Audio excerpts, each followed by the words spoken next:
Estamos de volta com o Cidadania, hoje tratando sobre a Ordem dos Advogados do Brasil e trazendo como convidado para debater conosco este tema o Dr. Francisco Canindé Maia, que é advogado e também é presidente da subseção Mossoró.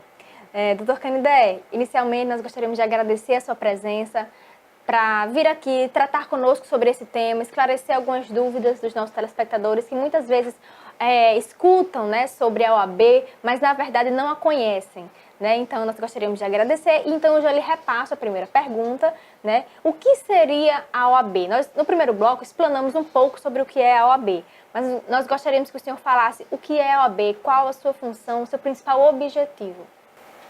Eu gostaria de agradecer, né, primeiramente, ao convite do programa Cidadania, ao convite feito pelo Dr. Evaldo Sampaio Júnior, e acho que esse programa, entendo que esse programa está sim cumprindo a sua função, cumprindo o seu papel de trazer ao cidadão de Mossoró, ao cidadão da região oeste, o conhecimento do que realmente é cidadania.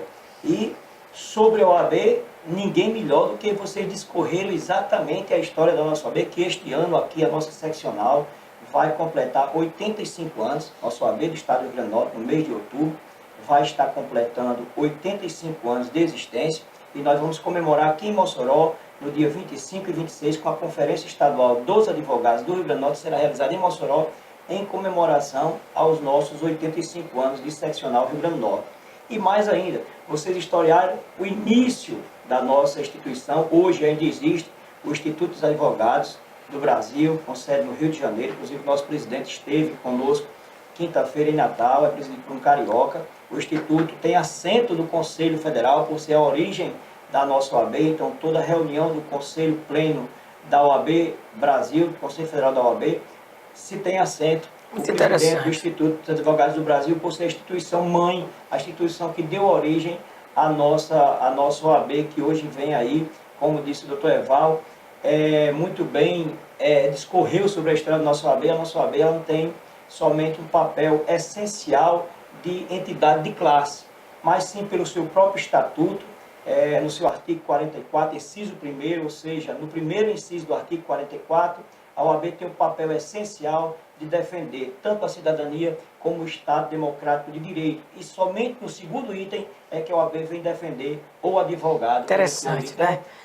O Estatuto da Advocacia deu plena defesa e priorizou o cidadão e a Constituição Federal, o cidadão e o Estado Democrático de Direito, para depois pensar no advocacia. Por isso é tanto que, quando a gente está atuando, e aí é um papel dessa minha gestão, juntamente com o Paulo Coutinho, do Estado do Rio Grande do Norte, e também com o Cláudio Lamarque, no Brasil, de enfatizar o papel da OAB na defesa da cidadania, na defesa da Constituição e também na defesa do Estado Democrático de Direito. Por isso que a gente está nessa gestão que começou em 2016, vai até o final de 2018, dando ênfase e abrindo a OAB para que o cidadão saiba que tem lá o seu porto seguro, tem lá a OAB, que tem os advogados que são essenciais às suas causas, essenciais à justiça, mas também tem a OAB como defensora de todos os direitos dos cidadãos brasileiros. E assim que a OAB vem agindo, nós temos, e eu costumo dizer, Dr. Evaldo e Joyce, que a OAB ela tem dois lados. Nós temos a diretoria e o conselho da OAB, que trabalha diretamente defendendo as prerrogativas dos advogados, que aí eu faço um parênteses, digo que as prerrogativas não são dos advogados, a prerrogativa é daquele constituído, daquela pessoa que o constitui para defender. Então, se o advogado não tiver a sua prerrogativa preservada, vai ter dificuldade de defender o direito do seu cliente. Então, eu costumo dizer que... Quem vai se prejudicar é o cliente. Quem vai se prejudicar é o cliente. Eu costumo dizer que quando a gente briga pela nossa prerrogativa, a gente está brigando para bem defender o nosso cliente. Então, é uma coisa que a gente faz isso. E para se comunicar com a cidadania, com os cidadãos da cidade de Mossoró, do interior e até mesmo do Brasil, nós temos nossas comissões temáticas, que aí faz esse papel de ir à frente e representar o OAB dentro da comunidade, da sociedade em que ela está inserida, no caso, a cidade de Mossoró e da região oeste.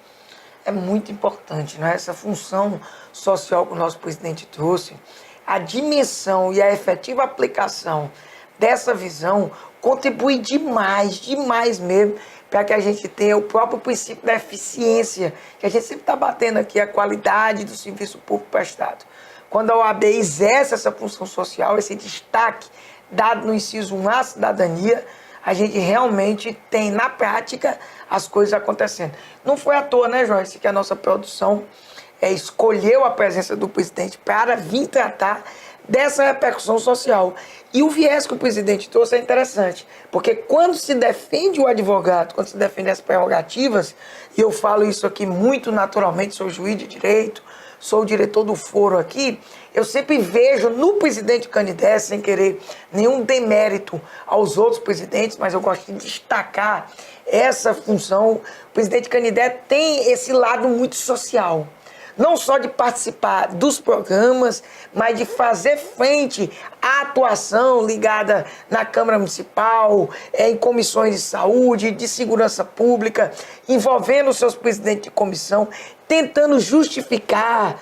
Tive com ele em programas de rádio onde ele destacava a Comissão de Defesa do Consumidor, que ia tentar entrar em contato com a Prefeitura, entrar em contato com a CAERN, fazer um meio de campo, fazer uma conciliação, ver o que é possível para melhorar. Essa função social da OAB eu acho relevantíssima. E eu até aproveito aqui para finalizar essa parte, dizer, da mesma forma que a OAB tem prerrogativas que não devem ser compreendidas como do advogado, e sim do próprio constituinte, a mesma coisa a magistratura. As prerrogativas, se chama de privilégios, é para tutelar o direito, que muitas vezes quem é que traz, quem é que leva? A parte talvez mais importante é que faz essa intermediação, que é o advogado levando para o juiz. O juiz nunca vai proteger o direito se o advogado não puder levá-lo, inclusive puder trazer toda a amplitude desse direito a ser protegido. Por isso esse caminho instrumental. Nós vamos aqui continuar trazendo mais uma pergunta aqui ao nosso amigo presidente da OAB. Presidente, a OAB é uma entidade de classe, como a gente destacou, mas participa da sociedade, inclusive dentro dessa visão muito interessante do Supremo Tribunal Federal. Através de movimentos, de questionamentos, se posiciona diante de temas polêmicos, inclusive sempre se posicionando. Eu até abro um pequeno parênteses. Eu adorei mesmo, eu fiquei encantado. Não vou nem tocar no mérito. Quando eu assisti praticamente toda aquela comissão, aquela reunião urgente que o presidente Lamáquia, que você estava lá, que eu vi você, o Paulo Coutinho, para tratar do impeachment da presidente Dilma, do presidente Temer. O presidente Temer, de emergência foi o presidente Temer. Eu acho interessante o modo democrático, inclusive com várias posições diferentes, ainda destacando que não deveria ter sido de Dilma, mas a parte da democracia, da discussão entre eles. Os 27 conselheiros, presidentes com assento, eu achei muito legal aquilo. Aquilo foi um momento ímpar da democracia que eu achei legal.